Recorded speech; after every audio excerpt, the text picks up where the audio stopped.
네, 여러분 반갑습니다. 오늘 생활과 윤리는 수특 교재 79쪽 하단에 있는 분배적 정의와 관련된 다양한 쟁점부터 시작해 보도록 하겠습니다. 분배적 정의와 관련된 다양한 쟁점으로 우리 교재에서 두 가지를 다루고 있는데요. 첫 번째는 우대 정책과 관련된 윤리적 쟁점이고요. 두 번째는 부유세와 관련된 윤리적 쟁점입니다. 먼저 우대 정책이라는 것은 특정 집단에 대해서 역사적, 사회 구조적으로 가해진 부당한 차별과 불평등, 부당한 차별과 불평등을 바로잡기 위해서 무엇을 제공하는 정책인가요? 혜택을 제공하는 정책입니다. 혜택을 제공하는 정책. 자, 이러한 우대 정책에 대해서 찬반 입장이 있는데요. 여러분 지금 이 내용은 사실 비문학 독해로 나오는 내용이라서 찬반의 논거만 잘 이해하시면 얼마든지 풀 수 있는 내용입니다. 그래서 가볍게 한번 살펴보도록 하겠습니다. 자, 우대 정책에 찬성하는 입장에서는 과거의 부당한 차별에 대한 보상이기 때문에 적절하다. 또 두 번째, 사회 갈등 완화를 통한 사회 전체의 이익을 극대화할 수 있다. 부당한 차별이 있음으로써 이 계층이 양극화되고 서로 간의 갈등이 있었을 거란 말이에요. 이러한 갈등은 사회 통합도 저해합니다. 그래서 이러한 차별받았던 사람들에 대해서 혜택을 제공함으로써 사회의 갈등을 완화시키고 결과적으로는 사회 전체의 이익을 극대화할 수 있다라고 보는 관점입니다. 마지막으로 자연적 사회적 운으로 그러니까 우연히 발생한 불평등을 시정하여 실질적인 기회의 평등을 보장할 수 있다. 따라서 찬성한다는 관점인데요. 실질적인 기회의 평등이라고 하면 로스의 관점에서 어떻게 다시 표현을 바꿀 수 있을까요? 공정한 기회 균등이란 뜻입니다. 능력만 있으면 누구나 다 그 직이나 직책에 접근할 수 있지. 너도 도전해봐. 이렇게 얘기한다고 해서 기회가 균등한 것이 아니라는 거예요. 공정한 기회 균등이라는 것은 실질적으로 기회의 평등을 보장해야 하는데 그를 위해서는 과거의 어떤 부당한 차별과 불평등을 바로잡아야 하는데 그것을 위한 혜택 제공이 필요하다라고 보는 관점입니다. 자, 반대의 입장도 있는데요. 특정 집단에 대한 부당한 특혜에 불과하다. 우대 정책이라는 것은 특정 집단에 대한 부당한 특혜이다 라고 보는 겁니다. 그래서 두 번째, 업적주의에 위배된다. 업적주의는 뭐예요? 능력이 있으면 누구나 어떤 그 자리에 갈 수가 있는데 그 업적을 무시하고 특정 계층에게 특정 집단에게 혜택을 줌으로써 더 손쉽게 갈 수 있도록 하는 것은 업적주의에 반하는 것이다 라고 보는 거예요. 그러니까 능력을 가진 사람들을 오히려 차별한다는 거죠. 그 다음 과거의 피해와 현재의 보상감 불일치 문제. 자, 시험에서는 반대 입장의 논거로 이 논거를 가장 많이 가져옵니다. 이 말은 무슨 말이냐 하면 자, 우대 정책의 의미를 보세요. 특정 집단에 대해서 역사적, 사회 구조적으로 가해진 부당한 차별과 불평등을 바로잡기 위해 혜택을 제공하는 것인데 자, 피해를 당했던 부당한 차별과 불평등을 당했던 사람들은 과거의 사람입니다. 말하자면 선조죠. 지금 과거의 사람이고요. 현재 보상을 받는 사람은 지금 살고 있는 후손이죠. 후손이 보상을 받는 겁니다. 이해되시죠, 여러분? 자, 그런데 차분히 생각해 보세요. 자, 그런데 또 역으로 생각해 보면, 자, 피해를 줬던 사람도, 지금 현재의 사람들이 피해를 준 게 아니라, 과거의 그 선조들이 그 피해를 줬다는 거예요. 부당한 차별과 불평등을 줬어요. 그런데 지금 갚아야 하는, 혜택을 제공해야 하는, 그 사람은 누구예요? 역시 후손이라는 거예요. 그러니까 과거에 피해를 주고받은 사람들이 있는데 이 사람들이 지금 해결하는 것이 아니라 현재의 사람들이 주고받는 것이기 때문에 이거는 불일치다. 이렇게 보는 거예요. 그 다음은 역차별로 새로운 사회 갈등이 유발될 수 있다라고 보는 것입니다. 특정 집단에 대해서 부당한 특혜를 줌으로써 상대적인 박탈감을 느끼는 사람들이 역차별을 받는다라고 느낌으로써 오히려 사회 갈등이 유발될 수 있다라고 보는 관점입니다. 자, 이렇게 찬성 입장과 반대 입장이 있는데요. 사실은 오늘날에는 거시적으로 크게 봤을 때 이런 우대 정책을 어떻게 바라보느냐 하면 사회 통합 그리고 사회 발전에 기여하는 사회 발전에 기여하는 정책으로 보는데요. 그 근거는 무엇이냐 하면 우대 정책을 통해서 사회의 다양성이 확보된다고 보기 때문입니다. 사회 다양성이 확보. 지역 균형 선발 제도를 한번 생각해 보시면 대입에서요. 뭐 어떤 직장에서도 마찬가지겠지만 지역 균형 선발 제도는 여러분 어떤가요? 전국에 있는 각 고등학교 모든 고등학교에서 예를 들어서 약 2명씩 학교장 추천을 통해서 이렇게 입학할 수 있는 지원의 기회를 주는 것이거든요. 전국에 있는 모든 고등학교에 각 2명씩 똑같이 이제 균형 있게 배정하는 겁니다. 이 지역 균형 선발 제도는 왜 실시하는 거냐면 바로 사회 다양성 확보 때문입니다. 그리고 지역 균형 개발의 차원인데요. 자, 서울에서만 태어나고 자란 친구들이 예를 들어서 서울대를 다 진학한다고 봅시다. 100%는 아니고 약 70%? 과거에는 80%도 정도 됐었다고 하는데요. 하여튼 절반 이상의 친구들이 서울에서 나고 자란 친구들이 서울대를 진학했다고 예를 들어 볼게요. 자, 그 친구들이 이제 대학을 졸업해서 사회 각계각층으로 요직에 근무하게 된다고 보았을 때 이 친구들이 우리 국토의 균형 발전의 개념을 가지고 자신들의 일을 하게 될까요? 아니면 자기가 나고 자란 서울 시민의 관점에서 일을 하게 될까요? 이거는 여러분 평생 자기가 살아온 터전을 벗어나기가 사람이 굉장히 어렵습니다. 그리고 자기와 비슷한 환경의 사람들과만 지내게 되면 오히려 사람들은 사고가 이렇게 확장되지 못하고 갇히게 될 확률이 높아지거든요. 그래서 다양한 예를 들면 계급, 계층, 인종, 또 가치관을 가진 사람들이 다양한 배경을 가진 사람들이 서로 같이 공부하면서 상호 간의 상호작용 을 통해서 서로가 같이 발전할 수 있는 시너지를 낼 수 있다는 거예요. 자, 전국 각지에서 온 친구들이 모여서 다양한 이야기를 얼마나 많이 할 수 있겠습니까? 그리고 지방에서 온 친구들이 예를 들어서 모두가 다 다시 대학을 졸업하고 지방으로 내려가지는 않겠죠, 물론. 그렇지만 일부는 내려갈 것이고요. 일부는 또 우리 중앙에 서울이나 경기도 서울의 수도권에 머물게 된다고 보더라도 수도권에서 자신 지역에 자신이 나고 자랐던 지역의 이해를 가지고 근무를 할 수 있게 되는 거죠.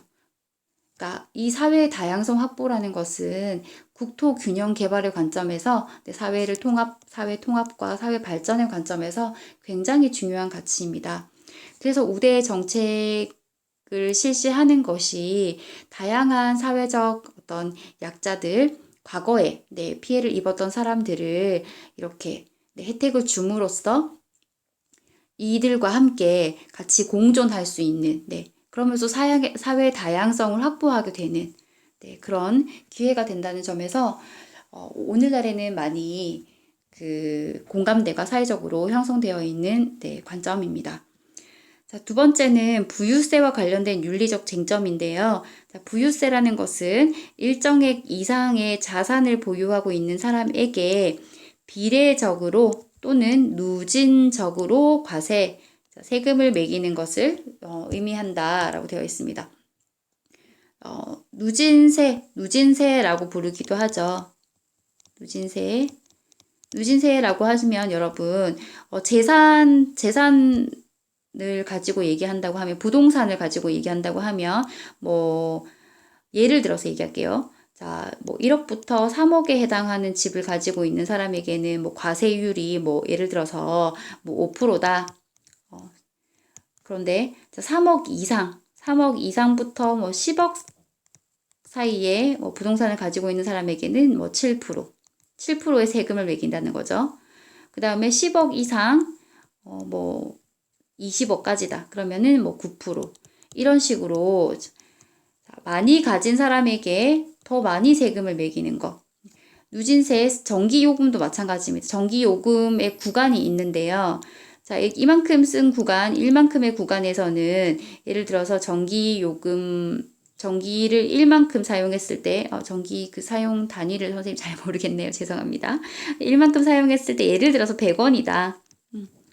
자, 근데 이 구간에서는 자, 똑같이 1만큼 사용해도 자, 이제 할증이 된다는 거예요. 누진이죠, 누진. 누적해서 올라간다는 거예요.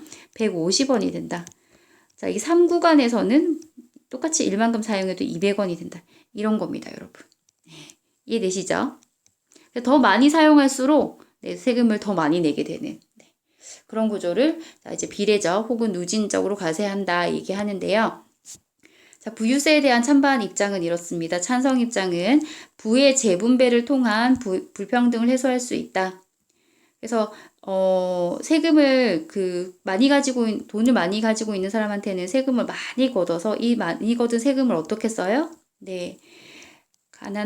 가난하고 도움이 필요한 사회적 약자를 위해서 어떤 복지 정책을 시행하기 위해서 쓰는 거죠. 그러니까 불평등을 해소하고 빈부격차를 완화해서 사회 통합에 기여할 수 있다라고 보는 겁니다. 하지만 반대 입장에서는 아마 노직의 관점이라 보시면 될 것 같습니다. 자유지상주의자, 개인의 권리를 침해한다고 보는 거죠. 소유권을. 그래서 개인의 재산권에 대한 과도한 침해이다. 세금을 이중으로 부과하는 것과 같아서 부자들에 대한 차별이 발생한다. 네, 이중으로 부과. 그러니까 똑같이 걷어야 되는데 돈을 더 많이 가지고 있다고 해서 추가로 더 걷는 것은 이중 부과라는 거예요. 네, 이러한 관점이 있습니다. 갑자기 선생님 생각났는데요. 싱가포르가 아니라 핀란드, 네, 핀란드라고 들은 것 같아요. 핀란드, 이쪽에 북유럽 국가들은, 네, 그 사회주의와 북유럽형 사회주의라고 해서 굉장히 세금을 많이 걷잖아요. 한 뭐 60%, 80% 가까이 이제 세금을 걷는다고 하는데요. 월급에. 그만큼 세금을 내면 대신 모든 복지적인 혜택들을 보기 때문에 세금을 내는 것에 대해서 국민들이 꺼리낌이 없다고 해요. 근데 이 나라에서는, 이제 특이한 게, 네, 벌금. 죄송합니다. 벌금을 매기는데요. 범칙금이라고 보면 되겠습니다. 예를 들어서, 우리가 속도 위반, 오토바이나 차량을 이용하면서 속도 위반을 했다. 그럼 우리는 어떻게 돼 있어요? 보통 초과하는 5km에서 뭐 15km까지는 5만 원. 그 다음에 15km부터 뭐 30km까지는 뭐 10만 원. 이런 식으로 초과하는 속도에 따라서 모든 사람에게 동일하게 벌금을 부과한단 말이에요. 범칙금을요. 그런데 이 나라에서는 어떻게 하느냐면 재산 소득에 비례해서 벌금을 매겨요. 똑같이 15km를 초과해도 이 사람의 재산이 얼마나 많으냐에 따라서 이 벌금이 1억이 될 수도 있고요. 가난한 사람에게는 뭐 10만 원이 될 수도 있는. 그러니까 뭐예요? 가진 자들은, 이 사회적 약자에게는 10만 원이 이 1조 가진 사람에게는 1억 같은 이런 느낌이라는 거죠. 네. 그래서 재산에 비례해서 범칙금도 납부하게 하는 나라가 있다라는 것을 한번 알아두시기 바랍니다. 자, 여기까지 분배적 정의와 관련된 다양한 쟁점들에 대해서 이야기해 봤습니다. 시간 한번 체크할게요. 벌써 14분이네요. 자, 이제 다음 교정적 정의와 윤리적 쟁점입니다. 우리 교재는 80페이지가 되겠습니다. 제가 수특 교재를 스캔을 해서 집에 왔는데요. 집에 와서 이제 PPT 만들고 하는 작업을 했는데 이 파일이 80페이지가 스캔이 안 됐더라고요. 전 된 줄 알았는데. 그래서 제가 한번 워드로 찍어 봤습니다. 네, 교재하고 내용이 같습니다. 80페이지고요.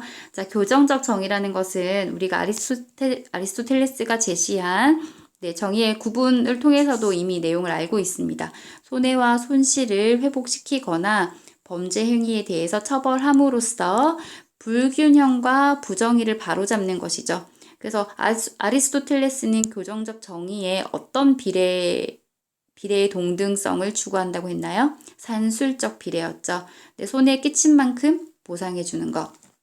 네.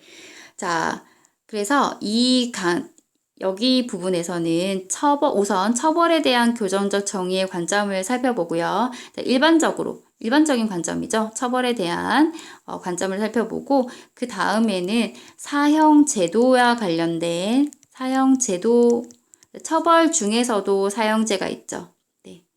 사형제도에 관련한 사상가들의 관점을 살펴보도록 하겠습니다. 먼저 일반적인 처벌에 대한 그 관점을 크게 두 가지로 나눌 수 있는데요. 응보주의적 관점과 공리주의적 관점입니다. 응보라는 것은 여러분, 자, 이게 마땅할 응이거든요. 그 다음에 보는 갚을 보예요. 뭐 보복 행위를 한다라고 할 때 갚아주는 거죠. 그래서 응보주의라는 것은 마땅히 갚아주는 것이라고 생각하시면 됩니다. 그러니까 응당한 보복. 그래서 자, 응보주의적 관점에서는 처벌이라고 했을 때 처벌의 본질은 범죄 행위에 대한 응당한 보복, 줄여서 응보입니다. 응당한 보복을 가하는 것이다 라고 봅니다. 자, 그래서 범죄 행위에 상응하는 동등한 형벌을 부과하는 것이 정의롭다라고 봅니다. 범죄 행위에 상응하는 동등한 형벌. 그러니까 여러분 함무라비 법전 한번 생각해 보시면 눈에는 눈, 이에는 이잖아요. 도둑질을 하면 손목을 자르는 거 맞나요? 아이고 무서워라. 네, 거짓말을 하면 혀를 자르고 네, 뭐 이런 좀 끔찍한 네, 어쨌든 범죄 행위에 상응하는 동등한 형벌, 사람을 죽였다 그러면 이제 사형을 당하는 거죠. 그런 동등한 형벌을 부과하는 것이 정의롭다고 보는 관점이 응보주의적 관점입니다.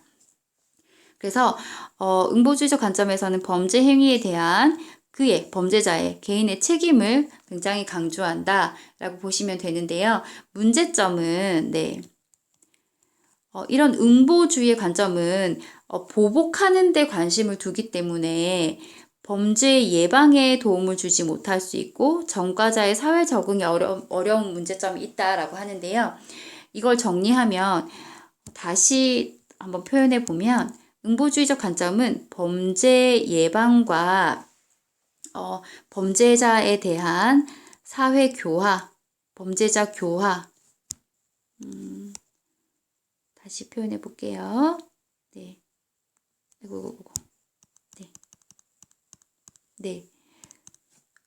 범죄 예방과 범죄자에 대한 교화에 상대적으로 무관심하다는 문제점이 있습니다. 우리가 처벌을 하는 것은 여러분, 그 교정시설, 교도소를 교정시설이라고 하잖아요. 그 잘못된 것을 바로잡는 것이기도 하고요. 손실을 회복시키는 것이기도 하고요. 범죄자의 잘못된 점을 바로잡는 것도 포함됩니다. 그러니까 이 범죄자의 그런 그 잘못된 성향을 바로잡아서 다시 사회로 내보내는 그것이 바로 또 교정이라고 볼 수 있는데 잘못된 것을 똑같이 보복해주는 것에만 목적을 두면 범죄자를 교화하는 것 그리고 범죄를 예방 그러니까 잘못한 사람을 처벌함으로써 나머지 일반인들이 내가 잘못을 하면 저렇게 처벌을 받겠구나 라고 해서 범죄를 예방할 수도 있잖아요. 그런데 그런 데는 관심을 안 둔다는 거예요. 네, 응보주의적 관점에서는 그래서 이런 범죄 예방과 범죄자 교화에 상대적으로 무관심할 수 있다라는 것이 응보주의적 관점의 단점이 되겠습니다. 한편 자 이제 공리주의적 관점이 있는데요. 공리주의는 여러분 사실 선생님 설명하지 않아도 여러분 다 아실 거라 생각돼요. 공리주의는 무조건 하나만 기억하면 되죠. 뭔가요? 최대 다수의 최대 행복, 유용성의 원리 혹은 공리의 원리를 기준으로 해서 모든 것을 판단합니다. 그래서 자, 공리주의적 관점에서 처벌은 사회적 이익을 증진하기 위한 수단이에요. 네, 최대 다수의 최대 행복을 위한 수단이다. 그래서 포인트는 위법을 통한 이익보다 처벌을 통한 손실이 어떻게 하도록 더 크도록 형벌을 부과하는 것이 중요하다. 자, 이 말은 다시 얘기하면 자, 위법을 통해서 얻을 수 있는 이익이에요. 자, 내가 도둑질을 해서 사기를 쳐서 1억을 벌었단 말이에요. 1억을 벌었는데 자, 처벌의 손실이 예를 들어서 감옥에 뭐 일주일만 갔다 오면 된다. 그렇게 치면 여러분 위법의 이익이 더 크죠. 처벌의 손실보다. 그러면 사람들이 다 죄를 짓겠죠. 네. 내가 뭐 일주일 감옥 갔다 오지 뭐 집행유예 받는데 사기쳐서 내가 돈 버는 게 더 크잖아. 이렇게 생각할 수 있다는 거예요. 그래서 반드시 공리주의적 관점에서는 이 범죄자가 얻을 수 있는 위법의 이익보다 처벌로 인한 손실이 적어도 징역 여러분 자 내가 얻은 이익은 1억인데 징역 10년인 거예요. 10년. 그럼 감옥 가는 게 나아요? 1억 이게 안 훔치는 게 나아요? 1억 안 훔치고 안 가는 게 낫죠. 네, 이런 겁니다. 처벌의 손실이 더 크도록 형벌을 부과해야 다시 죄를 짓지 않을 것이다 라는 거예요. 자, 그래서 처벌의 사회적 효과를 강조합니다. 한편 이러한 공리주의적 관점도 단점이 있어요. 문제점이 있는데 그게 뭐냐 하면 처벌의 예방 효과를 증명하기가 어렵습니다. 처벌의 사회적 효과를 강조하는데 그거를 증명하기가 어려워요. 두 번째는 범죄자 처벌을 사회 안정을 위한 수단으로 여겨서 칸트적인 관점에서 봤을 때는 범죄자를 처벌하는 그 자체가 목적이 되는 것이 아니라 범죄자가 잘못해서 처벌하는 것이 아니라 사회 안정을 위한 수단으로 범죄자의 인격을 훼손한다는 거죠. 그래서 인간의 존엄성과 가치를 훼손할 수 있다라고 봅니다. 공리주의적 관점의 문제점이 되겠습니다. 자, 22분이 됐네요. 일단 다음 넘어가 볼게요. 자, 이제 우리가 교정적 정의 이 부분에서 다룰 학자 4분을 제가 미리 정리를 한번 해봤습니다. 여러분들이 먼저 알고 내용을 들으시면 더 도움이 될 것 같아서요.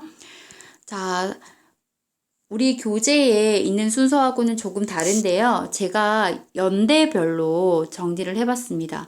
먼저 자 루소 그리고 칸트 그리고 베카리아 벤담 4명의 사상가인데요.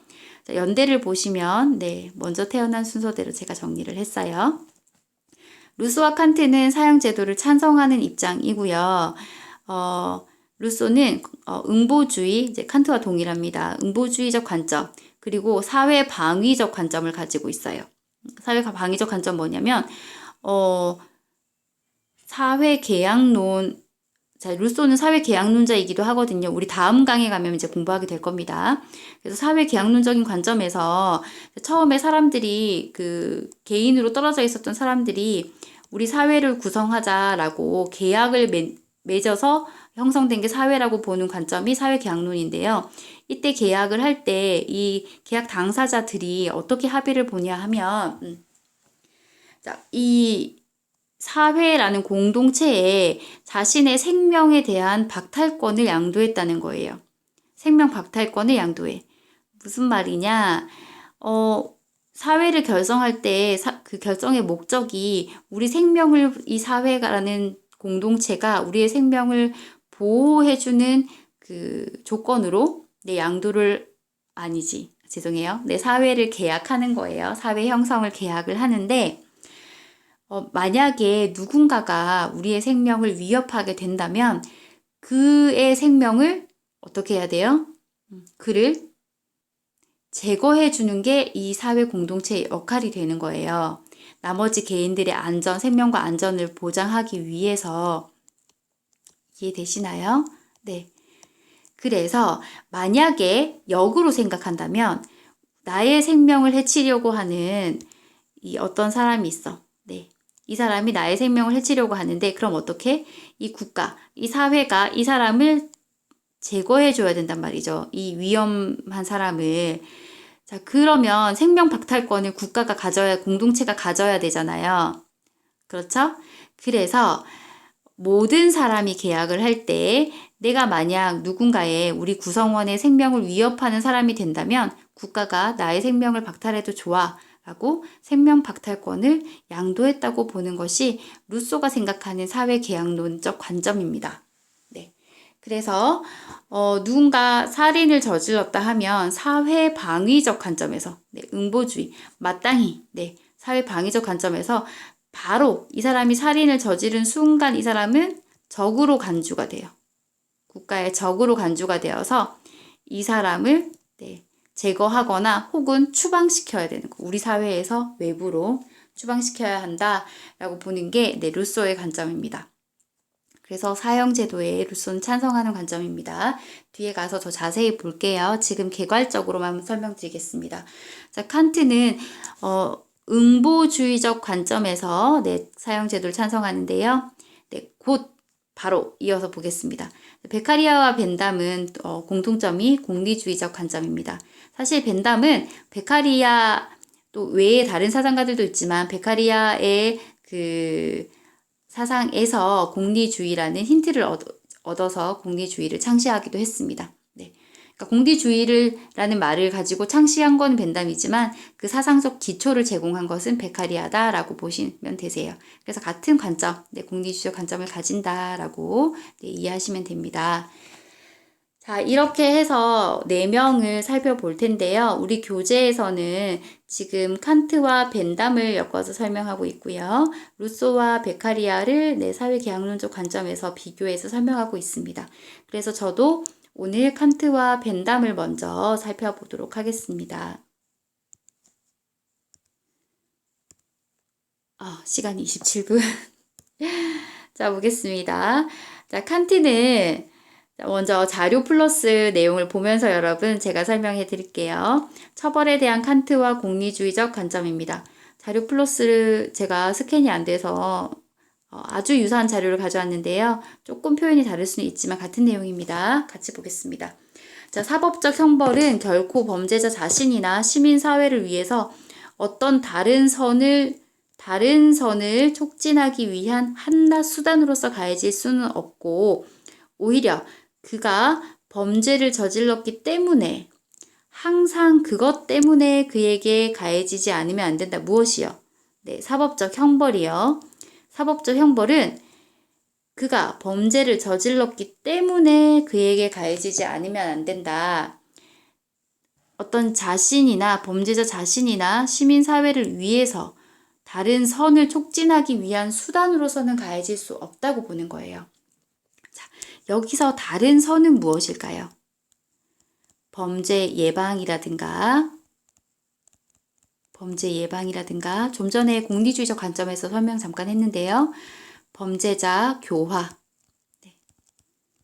범죄자 교화와 같은 다른 선, 사회적 선을 촉진하기 위한 수단으로서 형벌이 가해져서는 안 된다. 오직 그가 범죄를 저질렀기 때문에 응보죠, 응보. 마땅한, 응당한 보복으로서 가해져야 한다라는 겁니다. 그래서 인간은 결코 타인의 의도들을 위한 수단으로 취급될 수는 없고 물건 혹은 물건이라고 되어 있는데요. 물건의 대상들 중에 섞일 수 없기 때문이다. 그리고 형벌에 있어서 공적인 정의가 의존하는 원리는 동등성의 원리이다 라고 되어 있습니다. 동등성의 원리는 여러분 눈에는 눈, 이에는 이라고 생각하시면 되세요. 오직 보복법만이 동등성의 원리 다시 표현하면 칸트는 동해보복의 원리라고도 합니다. 동해보복의 원리 혹은 원칙. 해를 입은 만큼 똑같이 갚아준다라는 의미예요.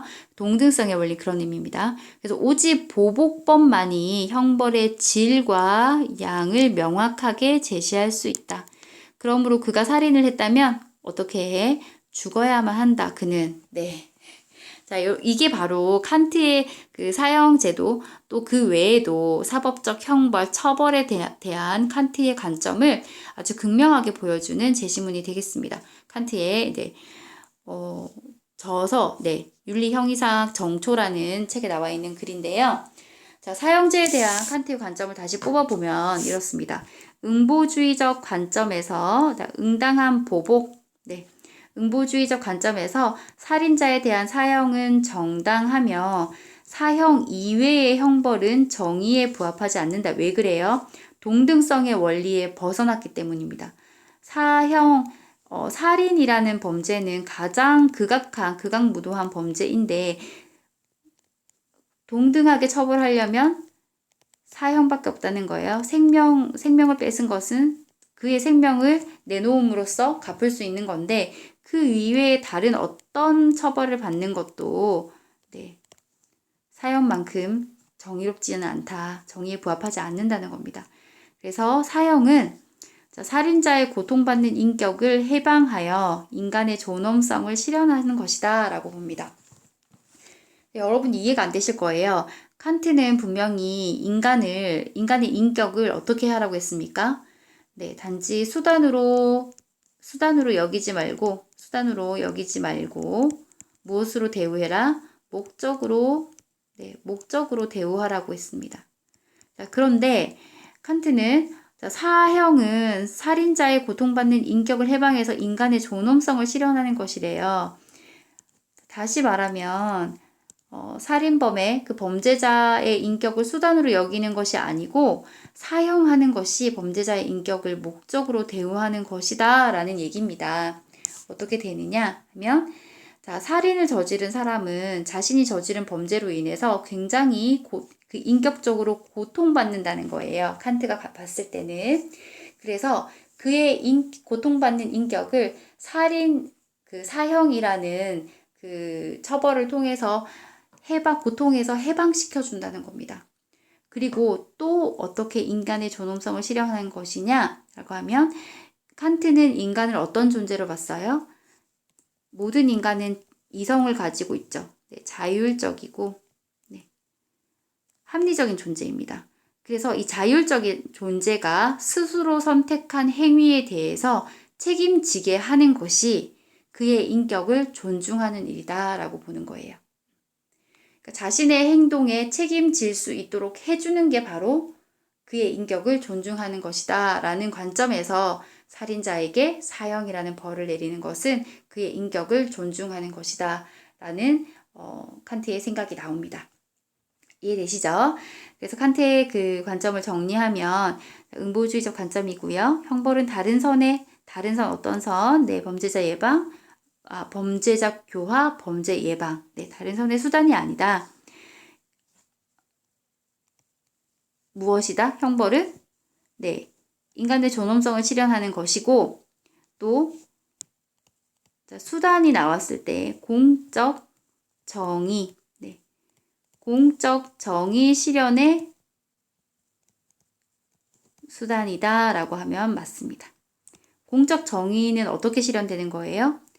동등성의 원리를 통해서, 보복법을 통해서 실현되는 것입니다. 그래서 형벌은 공적 정의 실현의 수단이 된다 라고 칸트는 이야기합니다. 마지막 인간 존엄성 실현인데요. 처벌은 범죄자를 무엇이 아닌 수단이 아닌 무엇으로 대우하는 것, 목적으로 대우하는 것이다 라는 관점이 칸트의 관점이 되겠습니다. 지금 벌써 34분인 관계로 오늘 칸트까지 해야 될 것 같은데요. 자, 마지막 정리 한번 해볼게요. 자, 형벌의 본질은 응보에 있으며 형벌의 본질은 무엇에 있다? 응당한 보복에 있으며 응보주의의 바탕을 둔 사형은 인간을 다른 목적을 위한 수단으로 취급하는 것이 아니다. 사형은 살인을 저지른 범죄자의 존엄성과 가치를 인정하는 것이다. 왜냐하면 사형은 자신의 자율적인 행위, 즉 스스로 저지른 살인에 대해 응분의 책임을 지우는 것이기 때문이다. 책임질 수 있는 기회를 주는 것이기 때문이다 라고 이해하시면 돼요. 자, 기출선지 보겠습니다. 형벌의 정도는 범죄의 정도에 무엇해야 한다? 비례해야 한다. 네. 동해 보복. 그 역시 비례적으로 볼 수 있는 거죠. 같은 양만큼의 보복을 가하는 거. 동등성의 원리. 네. 자, 사형은 동해 무슨 차원에서? 보복의 차원에서 네, 자기가 입은 그 해만큼 갚아준다는 차원에서 이루어져야 한다. 사형은 인간성을 해치는 무엇으로부터 사형수를 해방시켜 주나요? 인간성을 해치는 죄책감. 외울 필요는 없죠. 죄책감으로부터 사형수를 해방시켜 주는 것이다. 사형은 살인범의 인간으로서의 무엇을 지켜주는 것이에요? 네, 뭐 존엄성 혹은 인격을 지켜주는 것이다. 형법에서 공적인 정의가 의존하는 원리는 어떤 원리? 동등성의 원리. 네, 동등성의 원리이다. 자, 동등성의 원리는 또 어떻게 표현할 수 있을까요? 이 동등성의 원리이고요. 똑같이 갚아준다는 의미에서 네, 평형의 원리라고도 하고 선지에서는 여러분 이렇게 비슷한 말들을 여러분들이 이제 당황하시게끔 일부러 유사한 언어들을 많이 씁니다. 평등의 원리. 어떻게 얘기해도 다 같은 말입니다. 자, 형벌의 본질은 무엇에 있어? 네, 응보에 있으며 갚아주는 것에 있으며 응보주의의 바탕을 둔 사형은 인간 존엄성의 가치를 인정하는 것이다. 누구든 그가 처벌받아야 할 이것을 원했기 때문에 처벌받는 것이지 처벌 그 자체를 의욕했기 때문에 처벌받는 것은 아니다 라고 되어 있어요. 무엇일까요? 누구든 이 칸트 선지에서 여러분 킬러 선지로 가장 많이 나오는 이 선지가 이것입니다. 자, 모든 범죄자는 처벌을 의욕했기 때문에 처벌받는 것이 아니에요. 누구든 그가 처벌받아야 할 행동을 원했기 때문에 처벌받는 것입니다. 자, 벌 받고 싶어서 범죄를 저지르는 사람이 몇이나 되겠습니까? 벌 받을 걸 알지만 그럼에도 불구하고 내가 이 나쁜 짓을 하고 싶은 이 욕구를 그 충동을 어떻게 하지 못해서 죄를 저지르는 거죠. 그 죄를 저지르는 순간에도 내가 처벌 받지 않을 수도 있을 거야, 안 걸릴 거야 라는 생각을 가지고 보통 하지 처벌을 원해서 처벌받는 사람은 없다라고 볼 수 있겠습니다. 좀 말장난 같지만 많이 나오는 선지입니다. 그래서 누구든 그가 처벌받아야 할 행동을 원했기 때문에 처벌받는 것이다 라고 꼭 기억해 주세요. 자, 여기까지가 칸트고요. 사실 제가 오늘 벤담까지 하려고 했거든요. 그런데 저도 양심이 있고 지금 40분 정도가 되면 여러분도 집중력이 흩어진다는 걸 알기 때문에 제가 오늘 칸트까지 하고요.